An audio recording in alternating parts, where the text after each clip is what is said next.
안녕하세요. 오늘의 사연입니다. 구독과 좋아요 한 번씩 부탁드릴게요. 바로 사연 시작하겠습니다. 저는 강원도에 사는 30대 임다경이고 3살 연상의 남편과 초등학생 아들이 있어요. 그리고 이웃에 엄마도 살고 있어요. 아버지는 1년 전에 병으로 돌아가셨고요. 시부모님은 남편이 대학생 때 사고로 돌아가셨는데 부모님께 효도하지 못한 걸 후회하는 남편은 제 엄마를 자신의 엄마처럼 여기고 매우 잘해주고 있어요. 이웃에 살고 있어서 자주 저녁 식사에 초대하거나 외출할 때 같이 가자고 하기도 하고 지난 연휴에는 엄마와 함께 1박 2일 여행을 다녀오기도 했어요. 제가 여행 후 남편에게 고맙다고 말했더니 남편은 자기한테는 친엄마 같은 사람이라며 자기 부모님께는 효도를 못했으니 장모님께라도 효도하고 싶다고 했어요.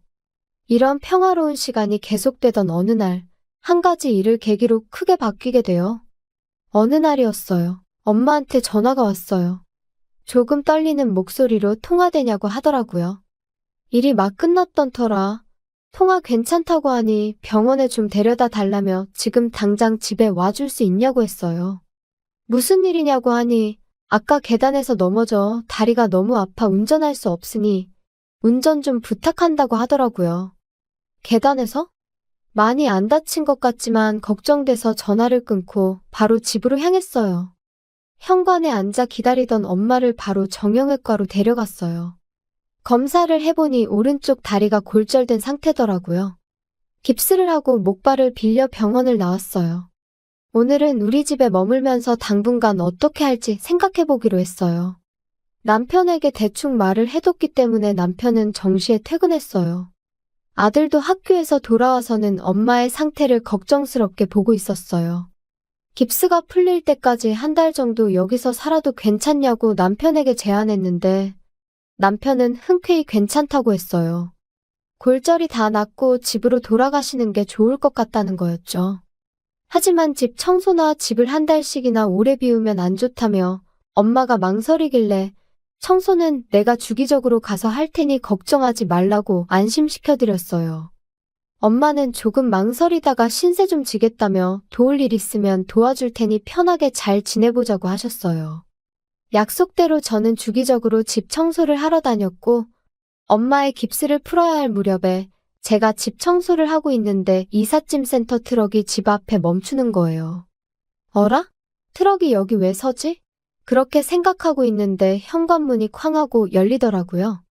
그리고 목소리가 들리는데 그건 제 친오빠 임주원의 목소리였어요. 서둘러 현관으로 가보니 오빠와 새언니가 현관 앞에 서 있었어요. 저는 오빠한테 무슨 일이냐고 물었어요. 엄마가 골절된 걸 오빠에게 연락을 했을 때 오빠가 아주 무뚝뚝한 태도를 보였던 기억이 있거든요. 오빠는 보면 모르겠냐며 이 집으로 이사 온 거라고 했고 엄마와 함께 살면서 보살필 거라고 했어요. 오빠의 대답은 왠지 모를 불길한 예감이 들었어요. 돌봐줄 거면 왜 좀 더 일찍 연락 안 했냐고 제가 물었더니 그동안 일이 바빴다면서 그래도 서둘러서 왔으니 고맙게 생각해달라고 했어요. 그러고는 엄마는 어딨냐고 묻길래 제가 우리 집에 와 있다고 분명 말했었는데 그새 까먹었냐고 짜증을 냈어요. 오빠는 그런 말을 했었던가? 하면서 이제 곧 깁스를 풀 것 같은데 그러면 다시 여기로 올 거 아니냐며 그 뒤는 알아서 할 테니까 신경 안 써도 된다고 했어요. 그렇게 말하면서 오빠는 이사업체에 짐을 풀어달라고 지시했어요. 엄마는 이 사실을 알고 계시는 걸까? 저는 서둘러 집으로 돌아왔어요. 이 사실을 엄마에게 빨리 알려드리기 위해서였죠. 엄마는 아들과 함께 간식을 드시고 계셨어요. 엄마, 오빠가 엄마랑 같이 살겠다고 하면서 집에 이삿짐 싸와서 풀고 있어. 엄마는 들고 있던 간식을 떨어뜨렸어요. 그러고는 아무 말도 들은 게 없는데 그게 무슨 뚱딴지 같은 소리냐고 했고요. 저는 지금쯤이면 오빠가 짐을 다 풀었을 거라고 말했고 오빠가 엄마 집에 돌아오면 그 뒤는 알아서 할 거라고 말했다는 걸 알려줬어요. 엄마한테 어떻게 할 건지 물었는데 엄마는 어떻게 할 게 뭐가 있냐며 깁스 풀고 나면 집으로 돌아갈 거라고 했어요. 우리에게 더 이상 폐를 끼치는 것도 미안하고 원래 살던 집이 편하다는 거였죠. 오빠네와 함께 사는 것에 대한 불만이나 걱정은 없는 건지. 엄마에게 아무 말도 없이 이렇게 불쑥 찾아온 오빠 부부에 대해 저는 불안함이 들었어요. 그래서 오빠네랑 같이 사는 거 걱정돼서 엄마만 괜찮다면 여기서 계속 지내도 상관없다고 말했는데 엄마는 아무 걱정하지 말라며 제 이야기는 제대로 듣지 않는 듯 했어요. 오빠는 예전부터 영악한 면이 있었고 그런 것이 어른이 돼서도 고쳐지기는커녕 더 심해지는 것 같았거든요. 그런 오빠에게 엄마를 맡기려니 남편도 설득해봤지만 엄마는 고집스럽게 다시 집으로 돌아가겠다고 했어요. 그리고 엄마가 집으로 돌아가는 날이 되었어요. 제가 운전하는 차를 타고 집으로 향했어요. 오빠는 집에서 기다리고 있더라고요. 오빠는 엄마를 보자마자 괜찮냐고 걱정했다는 말을 하는데 걱정 하나도 안 한 걸 아는 저는 정말 가식스러워 보였어요. 오빠, 정말 엄마 잘 보살펴 줄 거지? 이제 막 깁스를 풀었으니까 앞으로 재활치료도 꾸준히 받아야 해. 알아. 재활도 다 생각하고 있으니까 아무 걱정하지 말고 우리한테 맡겨. 너는 너무 걱정이 많아. 새언니는 오빠보다 6살이나 어린데 항상 오빠 뒤에 서 있는 사람이라 무슨 생각을 하는 건지도 잘 모르겠는 부분이 있어서 알기 어려운 사람이에요. 엄마도 걱정하지 말라며 저보고 그동안 고마웠다며 다시 일상생활 잘하고 지내라고 했고요. 이렇게 해서 엄마와 오빠네의 동거가 시작되었어요. 그 후 얼마간은 엄마와 자주 연락을 주고받았어요. 특별히 하시는 말이 없길래 잘 지내고 계시는 줄 알았어요. 그런데 한 달이 지날 무렵부터 메시지 답장이 점점 늦어지더니 2달이 지나자 거의 답장이 오지 않는 거예요. 걱정이 돼서 직접 집으로 가보니 새언니가 기다리고 있었고 저보고 엄마는 잘 지내고 있으니 걱정하지 말고 돌아가라며 새언니는 걱정할 게 뭐가 있냐며 집에 돌아가서 기다리라고 했어요.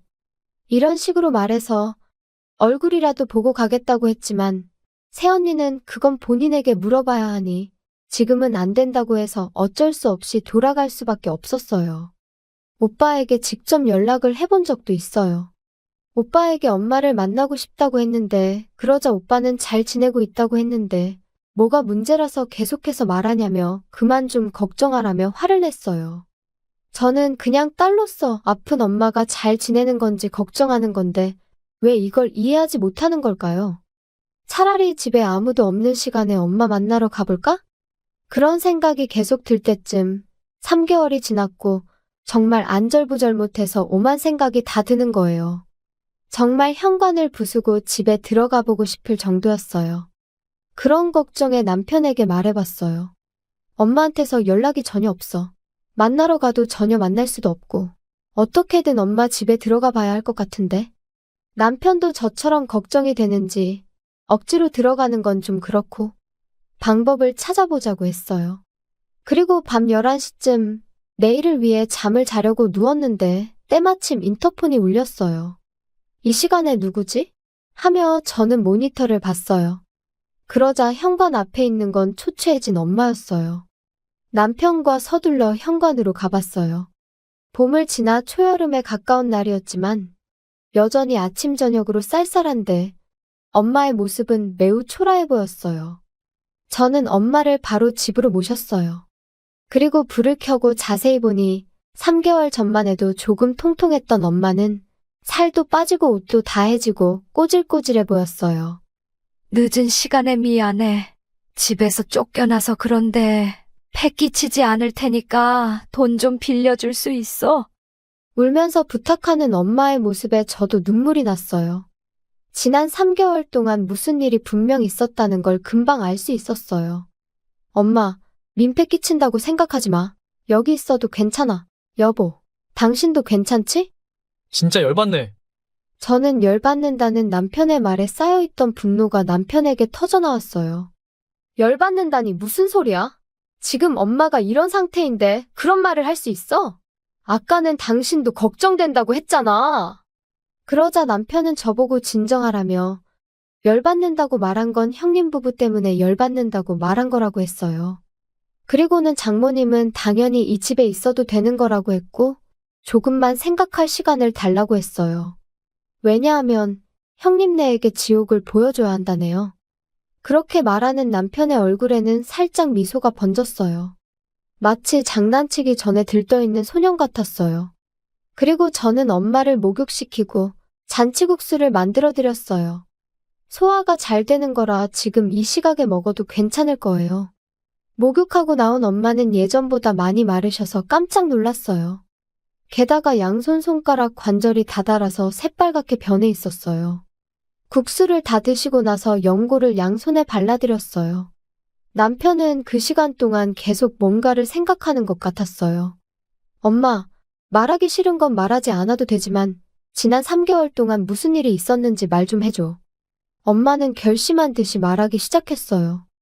주원이랑 며느리는 악마가 따로 없었어. 네 아빠가 물려준 유산도, 생명보험금도, 내 저축도, 연금 수입도 모두 다 뺏어갔어. 둘이서 명품 쇼핑하고, 매일 고급 레스토랑에서 외식하고, 나는 그동안 집에서 집안일 해야 했어. 밖에 나가지도 못하고. 폰도 뺏기고 결국 더 뺏을 것이 없으니 쫓겨났다는 이야기였죠. 이야기를 들은 남편은 말을 꺼냈어요. 어머님, 만약 아직 돈이 있다면 그 집에 머무를 수 있을까요? 저는 도저히 이해 안 되는 남편의 말에 엄마를 다시 왜 돌려보내냐고 되물었어요. 남편은 엄마가 좀 더 그 집에서 지내야 한다는데 이유는 증거가 필요하다는 거였죠. 증언만으로는 부족하다는 거예요. 그래서 5일, 아니 3일만이라도 좋으니까 돌아가서 그 둘이 하는 짓을 모두 증거로 남겨야 한다고 했어요. 증거만 모을 수 있다면 확실하게 지옥에 보낼 수 있다고 했고요. 엄마는 3일 정도는 참을 수 있다면서 남편과 둘이서 긴히 이야기를 나눴어요. 다음 날, 우리는 100만 원을 엄마에게 줬고 엄마는 다시 집으로 돌아갔어요. 엄마가 돌아오기까지 3일은 너무 길게 느껴졌어요. 그리고 3일 후, 엄마가 다 끝났다는 표정으로 우리 집으로 돌아왔어요. 엄마, 힘들었지? 미안해. 이제 여기서 편히 쉬어. 엄마에게 받은 건 녹음기와 초소형 카메라였어요. 그건 남편이 가지고 있던 물건이었어요. 무슨 용도로 가지고 있었는지 궁금하지만 아무튼 재생해보니 오빠네가 엄마에게 한 폭언과 욕설이 고스란히 담겨 있었어요. 이건 빠져나갈 수 없는 훌륭한 증거인 거죠. 이런 짓을 3개월 동안이나 참아낸 엄마가 대단하다고 생각했어요. 남편은 이미 변호사를 선임하고 바로 내용증명서 작성에 착수한다고 했고 위자료와 사용한 돈의 반환을 요구하는 내용이었어요. 그리고 증거 영상도 있으니 경찰서에도 갔어요. 직접적인 폭력은 없었지만 끼니도 거르게 하고 외출하지 못하게 한 건 분명 문제 삼을 수 있다고 생각했기 때문이죠. 오빠네는 경찰서에서 연락이 간 건지 얼마 안 가 저희에게 연락이 왔어요. 저희를 회유해서 어떻게든 해보려고 했던 것 같은데 남편이 단호하게 대처해줬어요. 전화로 할 말은 없으니 변호사를 통해서 이야기하라고 한 거죠. 그리고 가볍게 생각하면 큰 코 다칠 거라고 죗값은 최대한으로 받게 할 거라는 말도 했어요.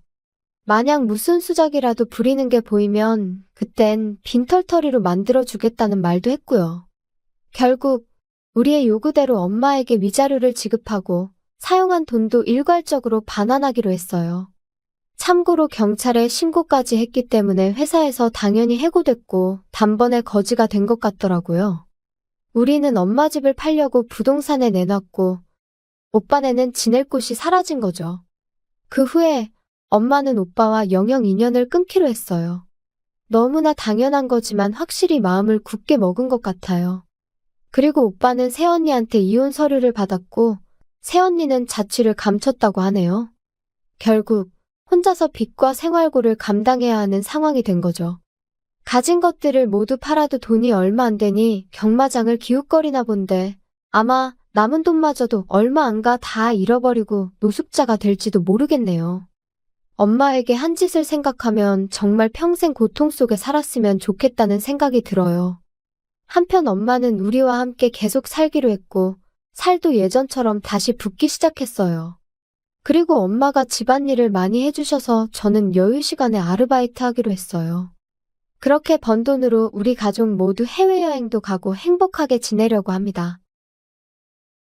시청해주셔서 감사합니다. 그럼 다음 영상에서 다시 뵙겠습니다. 안녕하세요. 저는 서울에 살고 있는 30대 초반의 정민철이라고 합니다. 저희 사연을 들려드리도록 하겠습니다. 이사님의 이주기 제사는 단순한 추모 이상의 의미를 지닌 행사였다. 이사님은 회사의 주식을 상당량 보유한 대주주였고 경영권에까지 영향을 미칠 수 있는 중요한 인물이었다. 그의 사망 이후 그 주식은 전적으로 부인, 사모님에게 상속되었다. 그래서 회사에서는 이사님의 부인을 예우하기 위해 나를 대표로 보냈다. 그날 나는 평소보다 일찍 퇴근해 정장을 차려입고 이사님의 자택으로 향했다. 도착한 곳은 도시 외곽의 고급 주택가에 위치한 웅장한 2층 양옥집이었다. 집 앞에 다다르자 깔끔하게 손질된 넓은 정원과 정갈하게 다듬어진 나무들이 눈에 들어왔다. 이사님이 생전에 이 집을 자랑스러워했을 법한 이유를 쉽게 알 수 있었다. 현관문을 지나 집 안으로 들어섰을 때 나는 바닥에 깔린 고급스러운 대리석과 벽에 걸린 예술품들에 잠시 압도당했다. 집안 곳곳에서 이사님 부부의 부와 지위가 느껴졌다. 집 안은 조용했지만 어느 곳에서나 격식을 차린 분위기가 감돌았다.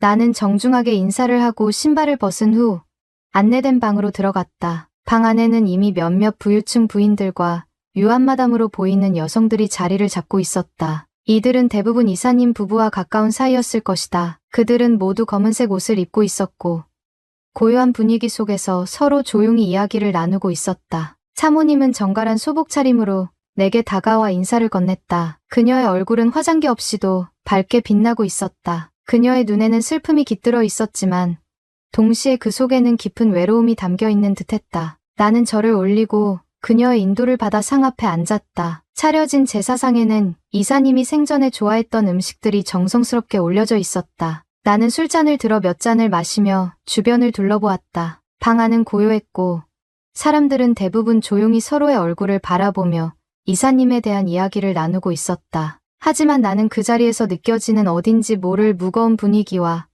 사모님이 홀로 견디고 있는 외로움에 마음이 무거워졌다. 이사님은 생전에 회사를 이끌며 여러 가지 논란을 일으킨 인물이었다. 회사 안팎으로 많은 사람들이 그를 존경했지만 동시에 그의 사생활에 대해서는 의구심을 품고 있는 이들도 많았다. 그가 회사의 중요한 위치에 있으면서도 종종 술과 유흥에 빠져 시간을 보내고 있다는 소문은 자주 들려왔다. 그의 이러한 생활이 회사에 미친 영향은 물론이고 가정 내에서의 그의 역할이 어땠을지 궁금해지기도 했다. 그날 사모님을 보며 나는 그런 이사님이 과연 어떤 남편이었을까 하는 생각에 잠겼다. 그녀는 남편의 곁에서 어떤 삶을 살았을까?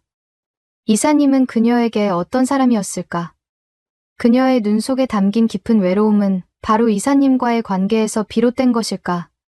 이런 생각들이 머릿속을 가득 채웠다. 제사가 진행되는 동안 나는 사모님의 행동 하나하나에 신경이 쓰였다. 그녀는 누구에게도 자신의 감정을 쉽게 드러내지 않았지만 그 속에는 깊은 슬픔과 고독이 숨어 있었다. 그녀는 남편의 죽음 이후 홀로 남겨진 현실을 견디고 있는 듯했다. 그녀의 이러한 모습이 나의 마음을 어딘가 모르게 아프게 했다. 제사가 끝나고 사모님은 조용히 손님들을 배웅했다. 나는 마지막으로 그녀에게 인사를 하고 집을 나섰다. 그러나 그날의 만남은 나에게 큰 여운을 남겼다. 그녀의 고독한 눈빛과 아름다움, 그리고 그녀가 짊어지고 있는 삶의 무게가 내 마음속에 깊이 새겨졌다. 며칠이 지나고 일상적인 회사 업무에 집중하던 중 나는 회사 선물용 티켓을 구입하기 위해 점심시간에 백화점을 방문하게 되었다. 특별한 일이 없었던 그날, 나는 단순히 회사의 요청을 처리하기 위해 백화점에 들렀을 뿐이었다. 쇼핑몰은 늘 그렇듯이 사람들로 북적였고 나는 이리저리 사람들을 피하며 티켓을 구입한 후 서둘러 주차장으로 향했다. 하지만 그때 예상치 못한 만남이 나를 기다리고 있었다. 선물용 티켓을 손에 쥔 채 출입구를 향해 발걸음을 옮기던 중 맞은편에서 다가오는 한 여인이 눈에 들어왔다. 처음에는 그저 스쳐 지나가는 수많은 사람들 중 한 명일 뿐이라고 생각했다. 그러나 그녀가 점점 가까워질수록 그 얼굴이 어딘가 익숙하다는 느낌이 들었다. 마치 처음 보는 얼굴이지만 낯설지 않은 그런 느낌이었다. 그녀는 선글라스를 쓰고 있었고 머리는 깔끔하게 올려 묶은 상태였다. 그레이 컬러의 비즈니스 정장에 실크 블라우스를 매치한 세련된 옷차림, 그리고 날씬한 몸매가 그녀를 더욱 돋보이게 만들었다. 흑단처럼 윤기 나는 머리카락과 검정색 스타킹이 그녀의 우아함을 한층 더 강조하고 있었다. 순간 나는 그 여인이 바로 며칠 전 이사님의 이주기 제사에서 만났던 사모님임을 알아차렸다. 어머, 정대리님. 그녀는 나를 먼저 알아보고 반갑게 인사를 건넸다. 나는 놀라움과 당황스러움이 뒤섞인 채 그녀를 바라보았다. 그녀는 선글라스를 벗으며 환한 미소를 지었고 그 모습은 마치 다른 사람처럼 보였다. 소복을 입고 있던 며칠 전의 이미지와는 전혀 다른 세련된 도시 여성의 모습이었다. 사모님 여긴 어쩐 일로? 나는 놀란 마음을 숨기며 그녀에게 물었다. 그녀는 잠시 머뭇거리더니 미소를 지으며 대답했다. 여기에서 필요한 물건이 있어서요. 그런데 정대리님을 여기서 뵙게 될 줄은 몰랐네요. 우리의 대화는 잠시 동안 이어졌다. 그녀는 백화점에 온 목적에 대해 간단히 설명했고 나는 회사 선물용 티켓을 구입하러 왔다는 말을 했다. 그녀는 여전히 단정하고 차분한 태도를 유지하고 있었지만 그 속에는 이전과는 다른 편안함이 느껴졌다. 이렇게 우연히 만나게 되어 반갑네요. 그녀는 미소를 지으며 말했다. 나는 그 말을 들으며 그녀가 그동안 얼마나 많은 감정을 겪었을지에 대해 궁금해졌다. 그렇게 우리는 짧은 대화를 나누고 서로 헤어지게 되었다. 나는 그녀에게 인사를 하고 주차장으로 향했다. 하지만 머릿속에는 온통 그녀의 생각으로 가득 차 있었다. 그녀는 단순히 이사님의 부인이라는 이미지에 갇혀 있는 것이 아니라 자신만의 색깔을 가지고 있는 사람이라는 생각이 들었다. 그녀의 모습은 단순히 아름다움을 넘어서 그 속에 깊은 이야기를 품고 있는 것 같았다. 그러나 운명은 우리를 다시 연결시키려는 듯 주차장에서 또 한 번의 만남을 허락했다. 차를 몰고 주차장을 나오던 중 나는 출입구 근처에서 택시를 기다리는 그녀를 발견했다. 그녀는 손목시계를 바라보며 조바심을 내고 있었다. 나는 순간적으로 그녀를 그냥 지나칠 수 없다는 생각이 들었다. 사모님, 나는 차를 세우고 그녀를 불렀다. 그녀는 깜짝 놀란 듯 내 쪽을 바라보았다. 정대리님, 아직 안 가셨네요? 나는 미소를 지으며 대답했다. 택시가 잡히지 않는 것 같아서요. 제가 모셔다 드리겠습니다. 그녀는 잠시 망설였지만 곧 나의 제안을 받아들였다. 그러면 부탁드릴게요. 그렇게 그녀를 태우고 우리는 강변도로를 달리기 시작했다. 차 안은 조용했고 우리는 창밖의 풍경을 바라보며 무언가를 생각하고 있는 듯했다. 나는 틈틈이 백미러를 통해 뒷좌석에 앉아있는 그녀를 힐끗힐끗 보았다. 그녀는 차 뒷좌석에 앉아 조용히 창밖을 바라보고 있었다. 뒷좌석에 앉아있는 그녀의 모습은 낮의 강렬한 햇빛이 부드럽게 차창을 통해 스며들면서 더욱 돋보였다. 시원하게 자리 잡은 쌍꺼풀은 그녀의 눈을 더욱 크고 선명하게 만들었고 짙은 아이라인이 그 매력을 배가시켰다. 코끝은 오똑하게 솟아있었고 길게 내려오는 생머리가 그녀의 목선을 따라 자연스럽게 흘러내리고 있었다. 그녀의 입술은 도톰했고 매끄럽고 윤기 나는 피부는 어디에서도 흠잡을 데 없었다. 그레이 톤의 비즈니스 정장은 그녀의 슬림한 몸매를 완벽하게 감싸고 있었다. 그 아래로 드러나는 검정색 스타킹에 감싸인 다리는 길고 곧았으며 빨간색 힐이 그녀의 발끝에 우아하게 매치되어 있었다. 차의 움직임에 따라 살짝 흔들리는 다리, 그리고 그 위에 놓인 얇은 손목은 그녀의 여성스러움을 강조했다. 그녀는 창밖을 바라보며 잠시 생각에 잠긴 듯했다. 창문을 통해 들어오는 빛이 그녀의 얼굴을 더욱 부드럽게 비추고 있었다. 그녀의 표정은 차분했지만 그 속에는 깊은 생각과 함께 어딘가 알 수 없는 감정이 스며들어 있는 듯했다. 내가 가끔씩 백미러를 통해 그녀를 바라보는 순간 그녀는 가벼운 미소를 지으며 내 시선을 받아주었다. 그 미소는 단순한 인사 이상의 의미를 담고 있는 것처럼 느껴졌다. 그녀의 눈빛은 여전히 맑고 투명했지만 그 속에는 다 말하지 못한 감정들이 숨겨져 있는 듯했다. 나는 운전대를 잡은 채 그녀의 모습에 자꾸만 시선이 가는 것을 느꼈다. 그녀가 이사님의 부인으로서 그리고 한 여인으로서 얼마나 많은 이야기를 품고 있는지에 대해 생각하지 않을 수 없었다. 이 짧은 순간에조차 그녀의 존재감은 너무도 강하게 느껴졌고 그 순간 나는 그녀가 단순한 누군가의 부인이라는 이미지에서 벗어나 나에게는 더 복잡하고 매력적인 사람으로 다가오고 있었다. 강변을 따라 달리는 동안 우리는 가벼운 대화를 나누었다. 회사 이야기, 그리고 그녀의 근황에 대해 간단히 이야기를 나누었지만 그 대화 속에는 서로에 대한 호기심과 감정이 얽혀 있었다. 그녀는 자신의 삶에 대해 많은 것을 이야기하지 않았지만 그저 대화를 나누는 것만으로도 서로가 조금씩 가까워지고 있다는 느낌이 들었다. 사모님을 집까지 모셔다 드린 후 나는 그녀의 쇼핑백을 들어 거실로 들어섰다. 집안은 여전히 깔끔하게 정돈되어 있었고 은은한 조명이 방 안을 부드럽게 감싸고 있었다. 오늘 밤의 분위기는 제사 때와는 사뭇 달랐고 오히려 미묘한 긴장감이 느껴졌다. 정 대리님, 잠깐만요. 옷을 좀 갈아입고 올게요. 사모님은 부드럽게 말하며 방으로 들어갔다. 나는 소파에 앉아 그녀가 돌아오기를 기다렸다. 방 안에서 옷자락이 스치는 소리가 희미하게 들려왔고 나는 무심코 그 소리에 귀를 기울였다. 그 소리는 단순한 옷자락의 소리가 아니라 그 안에 무언가 더 깊은 감정이 담겨 있는 듯했다. 문득 그녀가 들어간 방의 문이 완전히 닫히지 않았다는 것을 깨달았다. 문이 살짝 열린 틈 사이로 방 안에 희미한 빛이 새어나왔다. 나는 무심코 시선을 그쪽으로 돌렸고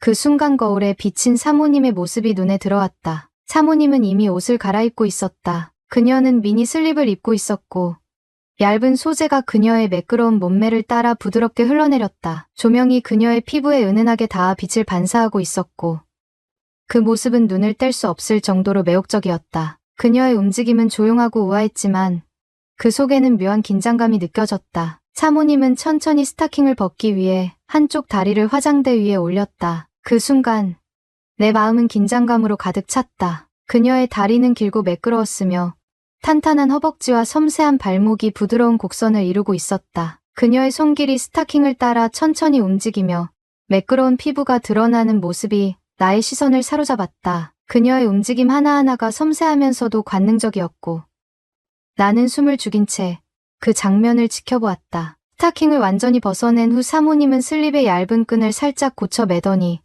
위에서부터 슬립을 천천히 벗어 올렸다. 슬립이 서서히 내려가면서 그녀의 매끄럽고 탄력 있는 피부가 드러났다. 먼저 드러난 가슴은 풍만하고 탄력 있었으며 부드럽게 솟아올라 있었다. 슬립이 허리선을 지나 엉덩이로 내려가자 그녀의 가늘고 매끈한 허리가 나타났고 그 아래로 이어지는 엉덩이는 둥글고 탄력 있게 올라가 있었다. 그녀의 몸매는 부드러운 곡선을 이루며 여성스러움과 우아함이 돋보였다. 나는 숨을 삼키며 그 장면을 지켜보았다. 그녀의 몸은 마치 조각상처럼 완벽한 곡선을 자랑했고 그녀의 움직임은 하나하나가 우아하면서도 관능적이었다. 그녀의 몸이 서서히 드러나며 내 시선은 그녀의 매끄러운 피부와 탄력 있는 곡선에 고정되었고 그 순간 나의 마음속에 깊은 긴장감이 흐르기 시작했다. 잠시 후 그녀는 새로운 옷차림으로 거실로 돌아왔다. 그녀는 차분하면서도 은은한 미소를 지으며 나를 바라보았다. 정 대리님, 과일을 좀 깎아드릴게요. 그녀는 조용히 말하며 부엌으로 향했다. 나는 여전히 그녀의 모습을 떠올리며 소파에 앉아 있었고 그녀가 과일을 준비하는 모습을 무심코 바라보았다. 그녀는 능숙하게 과일을 깎아 나갔고 그 과정에서 자연스럽게 드러나는 그녀의 몸매는 시선을 끌기에 충분했다. 그녀가 몸을 살짝 숙여 과일을 집어 올릴 때마다 홈웨어 속에서 드러나는 가슴과 허리, 엉덩이의 매혹적인 곡선이 더욱 돋보였다. 나는 그녀의 모습을 바라보며 이사님이 떠난 후 홀로 남겨진 그녀의 고독과 외로움이 어떠했을지 상상했다. 그러나 그와 동시에 내 안에서는 점점 더 강한 성적 충동이 일어나고 있었다. 그녀의 우아한 몸짓 하나하나가 나를 자극했고 나는 그 감정을 주체할 수 없을 만큼 강하게 느꼈다. 사모님이 과일을 담은 접시를 들고 내 앞으로 다가왔을 때 나는 무심코 그녀의 몸에 시선을 두고 말았다. 그녀가 소반을 내려놓으며 몸을 살짝 수그리자 그녀의 풍만한 가슴에 매력적인 선이 더욱 돋보였다. 나는 그녀의 모습에 깊이 빠져들었고 그 순간 손에 들고 있던 음료수를 놓쳐 바지 위로 쏟고 말았다.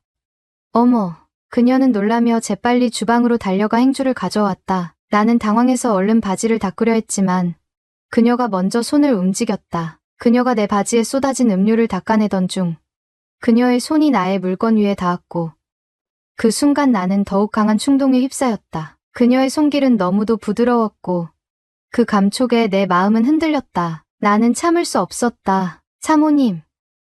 나는 그녀의 허리를 감싸 안고 그녀를 내 품 안으로 끌어당겼다. 그러나 사모님은 놀란 눈으로 나를 바라보며 나를 뿌리쳤다. 그녀는 급히 냉장고로 가서 물을 꺼내 마셨다. 차가운 물이 그녀의 입술을 적시며 흘러내렸다. 그녀는 혼란스러운 듯 잠시 나를 바라보았다가 다시 냉장고를 닫고 돌아섰다. 정 대리님 정말 나를 원해요? 그녀는 조용히 물었다. 그녀의 목소리에는 갈등과 혼란이 섞여 있었지만 동시에 내게 묘한 기대감을 주었다. 나는 그녀를 바라보며 솔직하게 대답했다. 네. 사모님 정말로 원합니다. 그녀는 잠시 망설이다가 마침내 결심한 듯 고개를 끄덕였다. 그럼 이번 한 번만이에요. 그녀는 나에 가까이 다가왔다. 나는 그녀의 얼굴을 손으로 감싸고 천천히 입술을 맞추었다. 그녀는 처음에는 망설였지만 곧 나를 받아들이며 내 입술에 응답했다. 그녀의 손이 내 목을 감싸며 우리는 점점 더 깊이 빠져들었다. 그녀의 몸이 내 몸에 닿을 때마다 느껴지는 온기와 떨림이 그동안 억눌러왔던 감정들을 해방시키는 듯했다. 우리는 서로의 존재를 더 깊이 느끼며 그 속에서 위로와 안식을 찾았다. 뜨거운 사랑을 나눈 후 우리는 함께 침대에 누워 있었다. 사모님은 나를 부드럽게 감싸 안으며 미소를 지었다. 그녀의 눈에는 감사와 사랑이 가득 담겨 있었다. 정대리님 정말 고마워요. 그녀는 나지막이 속삭였다. 당신이 있어서 다행이에요. 나는 그녀의 따뜻한 손길을 느끼며 그녀를 더욱 끌어안았다. 그러던 중 그녀는 내가 다시 반응하는 것을 느끼고는 눈을 동그랗게 뜨며 감탄과 찬사를 늘어놓았다. 어머, 또 이렇게 커졌어요? 그녀는 부드럽게 미소 지으며 나를 더욱 끌어안았다. 나는 그녀의 반응에 미소를 지으며 조용히 말했다. 저 여기서 자고 갈게요. 사모님은 고개를 끄덕이며 나를 받아들였다. 그녀의 이번 한 번만이라는 약속은 그날 밤부터 깨지고 말았다. 우리는 다시 격렬한 사랑을 나누며 서로에게 깊이 빠져들었다. 그날 밤 사모님과 나는 마치 오랜 갈증을 해소하듯 서로의 몸과 마음을 탐닉했다. 그녀의 손길은 부드럽고 따뜻했으며 나의 모든 감각을 일깨웠다. 우리는 마주한 모든 순간을 온전히 즐기며 서로의 존재를 느끼고 확인했다. 사모님은 더 이상 이사님의 그늘 아래에 있지 않았다. 그녀는 자신의 욕망을 솔직하게 표현하며 나와 함께하는 이 순간을 온전히 받아들였다. 우리는 사랑의 열기로 가득 찬 채 끝없이 서로를 탐닉했다. 그녀의 몸은 나의 움직임에 반응하며 부드럽게 떨렸고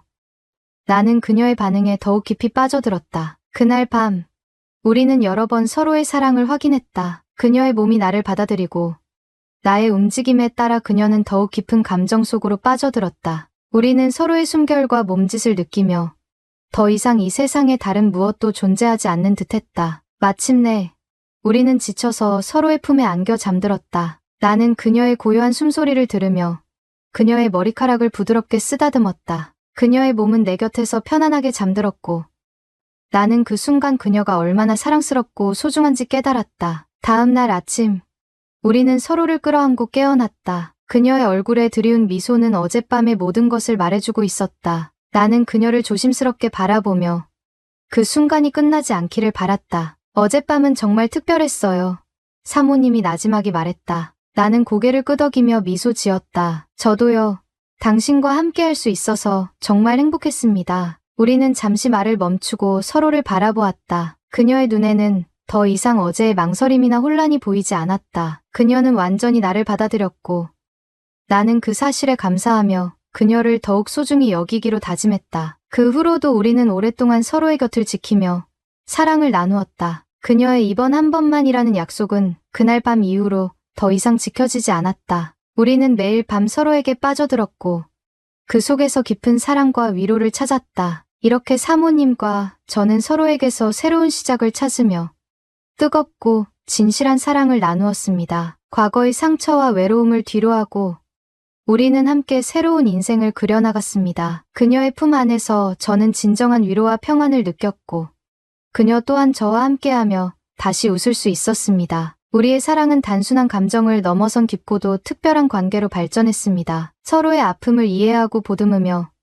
우리는 함께하는 모든 순간이 소중하고 감사한 날들이 되었습니다. 이제 더 이상 혼자가 아니었습니다. 우리는 서로에게 가장 소중한 존재로 남았고 함께하는 삶을 진심으로 즐겼습니다. 시간이 흐르면서 우리의 사랑은 더욱 깊어졌고 우리는 서로에게서 끝없는 행복을 찾았습니다. 그렇게 우리는 앞으로도 서로를 사랑하며 함께하는 모든 날들을 특별하게 만들어 갈 것입니다. 우리의 이야기는 끝이 아닌 새로운 시작일 것입니다. 서로를 이해하고 사랑하는 마음으로 우리는 함께하는 모든 순간을 소중히 여기며 앞으로 나아갈 것입니다.